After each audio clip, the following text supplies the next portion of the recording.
दोस्तों, रामायण में रावण की पत्नी मंदोदरी तो आप सबको याद ही होंगी। जी हाँ, वही मंदोदरी जिसने अपने पति रावण को कई बार अनैतिक कार्यों को करने से रोका था। कहा जाता है कि रावण की पत्नी मंदोदरी एक ज्ञानी स्त्री थी। वह इस युद्ध का परिणाम जानती थी, इसलिए वह हमेशा से ही इस युद्ध के खिलाफ थी। जब रावण द्वारा माता सीता के हरण की बात मंदोदरी को पता चली तो वो उस समय भी रावण को माता सीता को सम्मान पूर्वक भगवान श्री राम को लौटाने की सलाह दे रही थी। लेकिन हठी रावण ने मंदोदरी की बात नहीं सुनी और लंका का विनाश हो गया। राम रावण का युद्ध हुआ जिसमें रावण मारा गया और मंदोदरी चाहकर भी उसे बचा नहीं पाई। लेकिन क्या आप ये जानते हैं कि रावण के मरने के बाद मंदोदरी का क्या हुआ? आखिर कौन थी मंदोदरी? क्या सच में रावण के बाद मंदोदरी ने विभीषण से दूसरी शादी कर ली थी? अगर आप भी इन प्रश्नों का जवाब जानना चाहते हैं तो इस वीडियो के अंत तक जरूर बने रहिएगा। लेकिन दोस्तों, वीडियो में हम आगे बढ़ें उससे पहले नए व्यूअर्स चैनल को सब्सक्राइब करके बेल आइकन को प्रेस कर दें ताकि हमारी आने वाली वीडियोस की नोटिफिकेशन आपको मिलती रहे। अगर आप हमारी ये वीडियो फेसबुक पर देख रहे हों तो हमारे पेज को फॉलो जरूर कर लेना। तो चलिए शुरू करते हैं। कौन थी मंदोदरी? हिंदू पुराणों में उल्लेखित एक कथा के मुताबिक मधुरा नाम की एक अप्सरा हुआ करती थी जो भगवान शिव से काफी ज्यादा प्रभावित थी। इसलिए एक बार वह उनसे मिलने कैलाश पर्वत पर पहुंच गई। उस वक्त कैलाश पर्वत पर भगवान शिव अकेले थे। माता पार्वती कहीं गई हुई थी। कथा के मुताबिक भगवान शिव को कैलाश पर्वत पर अकेला पाकर अप्सरा मधुरा उन्हें लुभाने की कोशिश करने लगी।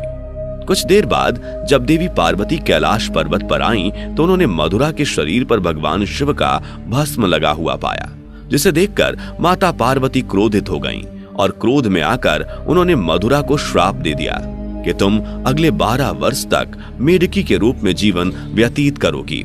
माता पार्वती का श्राप और क्रोध देखकर मधुरा डर गई और हाथ जोड़कर उनसे माफी मांगने लगी। जिसके बाद माता पार्वती ने उसे कहा कि सही समय आने पर तुम श्राप मुक्त हो जाओगी। और जैसा कि माता पार्वती ने श्राप दिया था, अप्सरा मधुरा तुरंत ही मेढकी बन गई। जिसके बाद वह धरती लोक पर विचरण करने लगी। मेढक रूपी मधुरा पृथ्वी लोक पर किसी तरह अपने दिन गुजार रही थी।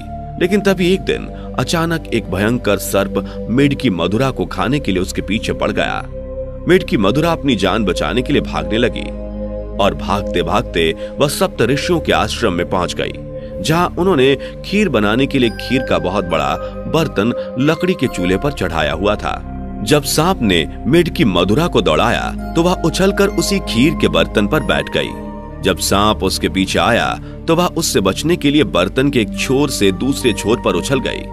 सांप भी उसके पीछे मेढकी को पकड़ने के लिए उस बर्तन पर चढ़ गया और दूसरे छोर पर जाने की कोशिश करने लगा। लेकिन दुर्भाग्य से वह फिसलकर खीर के बर्तन में गिर गया और खीर गर्म होने के कारण गिरते ही वह मर गया। किंतु अब मेढकी बनी उस मधुरा को यह चिंता सताने लगी कि जब ऋषिगण यहाँ आएंगे और वे यह खीर खाएंगे तो जहरीले सांप की वजह से उनकी मृत्यु हो जाएगी।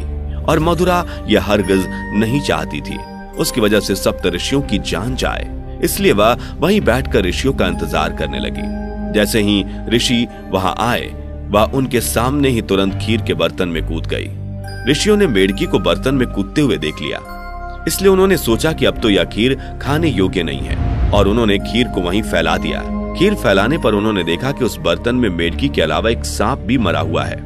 यह देखकर सब ऋषि तुरंत समझ गए कि इस मेढकी ने हम ऋषियों की जान बचाने के लिए अपने प्राणों का बलिदान दे दिया।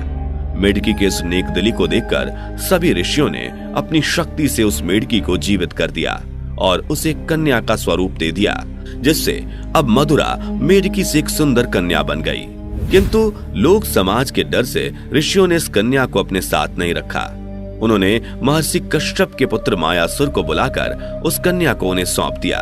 मायासुर और उसकी पत्नी हेमा ने उस कन्या को पुत्री के रूप में गोद ले लिया।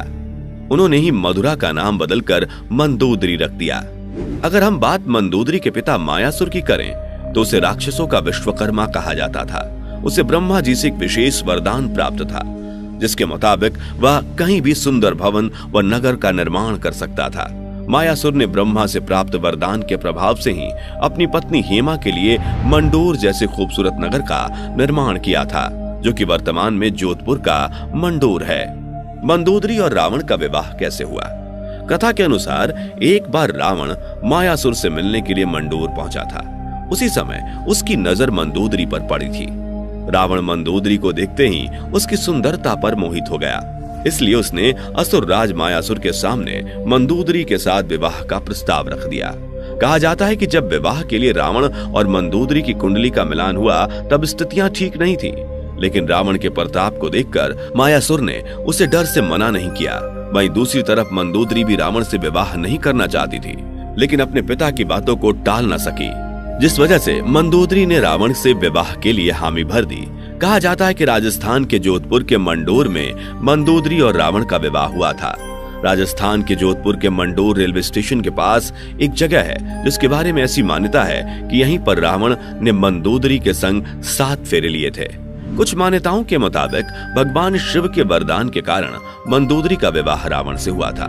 मंदोदरी ने श्री बिल्लेश्वर नाथ मंदिर में भगवान शिव की आराधना की थी।